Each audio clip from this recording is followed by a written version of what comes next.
Daryl, huge congratulations. What a battle that was up there. Just sum up the emotions for us. I'm really over the moon, not just for the win, but I think that everybody knows I'm not a great player that always comes from behind, and I was always behind that game until I took out the 164 to go 3-2 up in sets. And there's Wayne Martle, even though I love him so much. Sorry.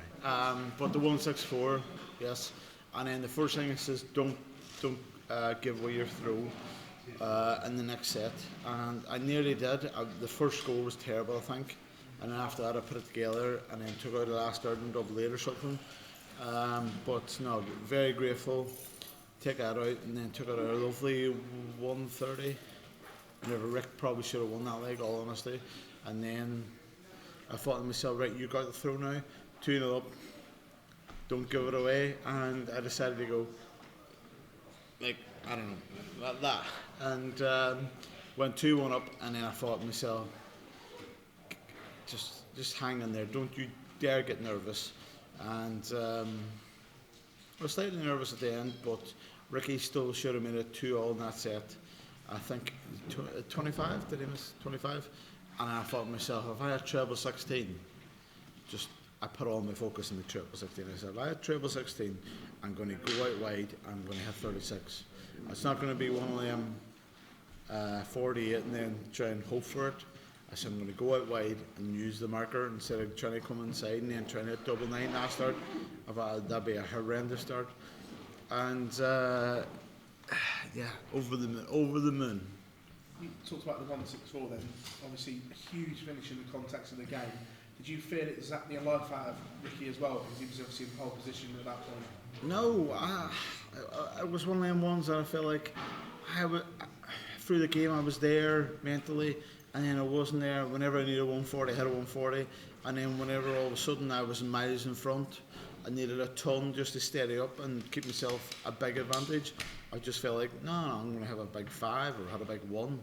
And it's just a strange game, but very glad they get over the finish line because obviously I wasn't in front until the 164, and then I thought then, don't you dare let it go 3-all, because if it goes 3-all, obviously he had the throw, and I thought then it's going to be a massive struggle.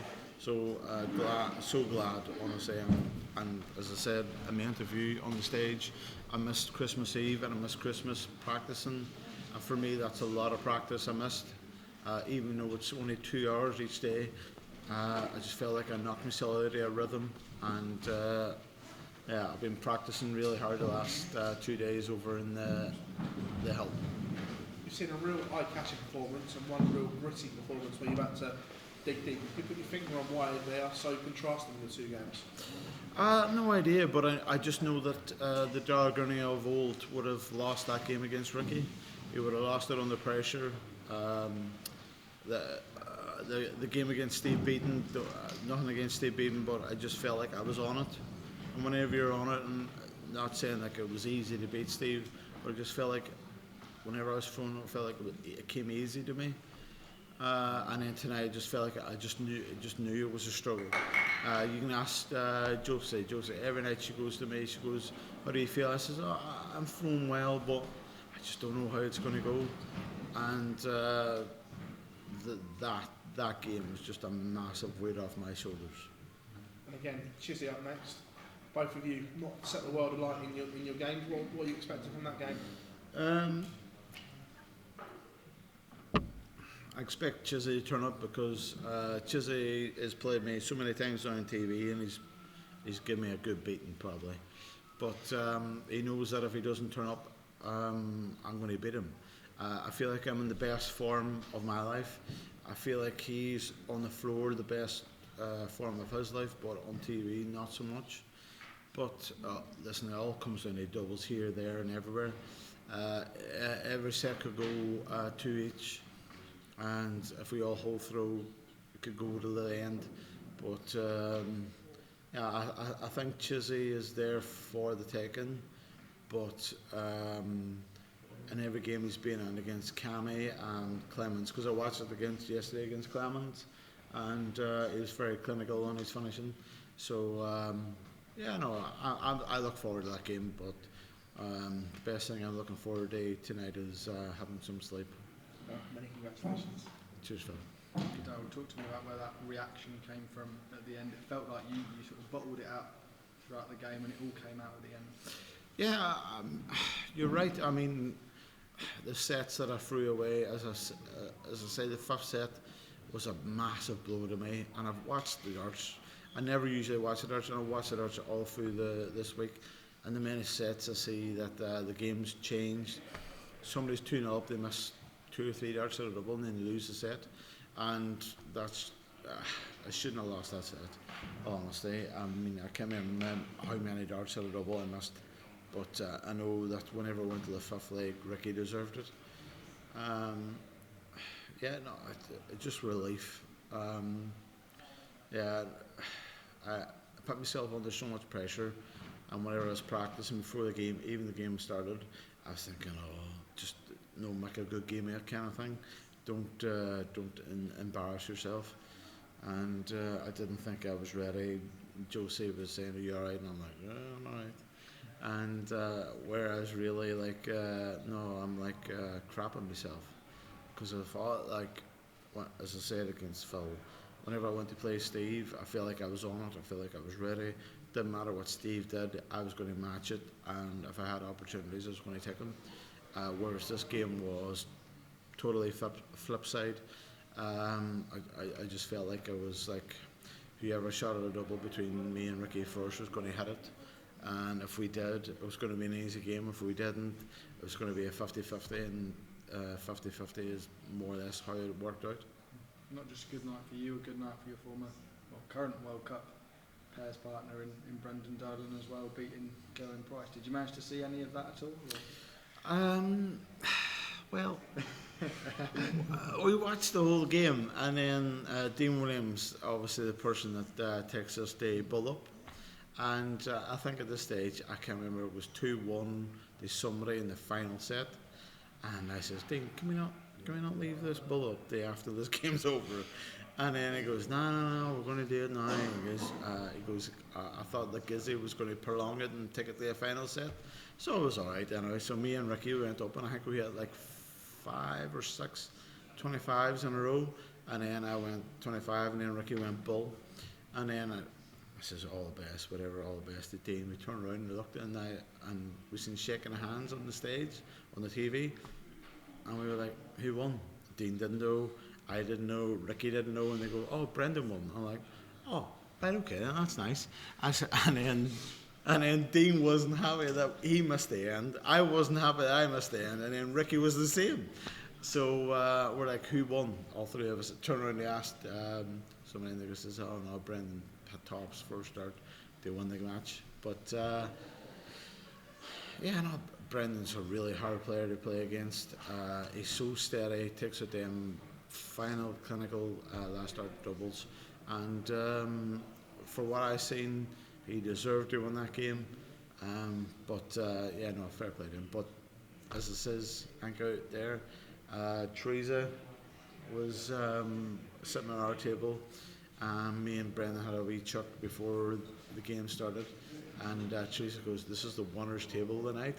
I was like, "Oh, happy days, whatever." And then Brendan won. I thought, "Oh no, I hope I don't let the side down." So it all worked out in the end. Good man, cheers, Tom. Cheers. Daryl, how difficult is it to prepare for a match and get ready to go on stage when the 2 matches before you take so long? I think it was got 11 o'clock by the time that you got up there, especially after such a hugely emotional match between Ricardo and Luke, where they just zapped the energy out of the crowd. Yeah, I mean, I watched last night on purpose for the reason that whenever Mike Smith walked on, he walked on at 9:10. So I thought, if the 2 games tonight go the same way, I think I'm going to be on around that time. So I end up getting here around about 5:15, and I thought that's normal time. And then Brendan decided to make a mess of it. But it's just one of them things that I felt like I was getting myself ready all night. I didn't want to over prepare, And then whenever I came to the stage, I thought, like, right, I'm going to get ready now. I'm going to prepare. I'm going to focus on the game. And I was very lucky, and Phil Barr stopped yawning at me, please.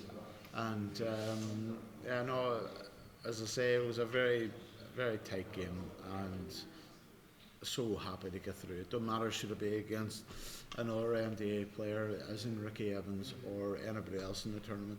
Very lucky and very blessed to be in the next round and be in the last 16.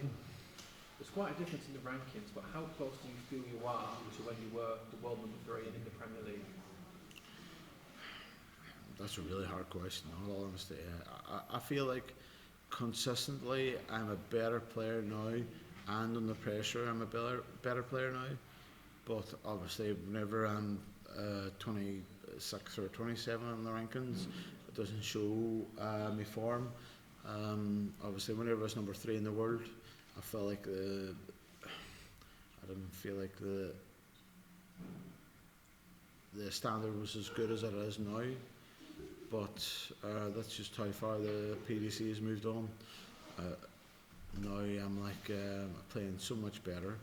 My doubles are so much better. My scoring so much more consistent. And I still find myself where I am in the rankings. But no, I'm a firm believer that I play a PDC to play and compete against the best players there is, and that's what I'm doing right now. And I feel like where I am in the game, I'm maybe on one of the top 20 best players in the world, but obviously I've got to do a lot of damage in the world rankings, as in money wise, try and get myself up. Everybody's obsessed with being in the top 16. For me, it'd be a really good year if I could end up finishing playing in the Masters, being in the top 24. I know I'm just outside it. I don't know what that does, winning that game, but no, just that's the plans. We saw at the end, Ricky got a big snog off you before you went off stage. Does that just show how much that meant to you getting through that game against such a close friend as well? Yeah, no, Ricky's a superstar of a player. I really think, like he says in his interviews, if he was more consistent, if he had more level-headed and been not so fast, more. I mean, I thought, to be honest, the last couple of years that Ricky was more interested in hitting the fastest 180 in the world than actually winning games. Now I can see that he's starting to turn that corner, and he wants to be a proper player. And listen, he's got the throw, he's got the walk on, he's got the attitude. As he says probably in interviews, he'd be a great player in the Premier League, but I wouldn't put him in the Premier League because it would do himself more harm than anything. I've been there, done it, bought the t-shirt, and there's a lot of people that's on the wayside that suffered after that. But I'm just one of these players that believe whenever I played in the Premier League, I was getting beat by the best players in the world, not just getting beat. But I feel like Ricky has turned the corner now. Whatever age he is, obviously I'm still older than him. But I think we're going to see better things, more consistently things from Ricky, and I feel like he'll be threatening the top 32 in the world very soon. Cheers, Daryl. Big well done. Thank you. Cheers. Thank you.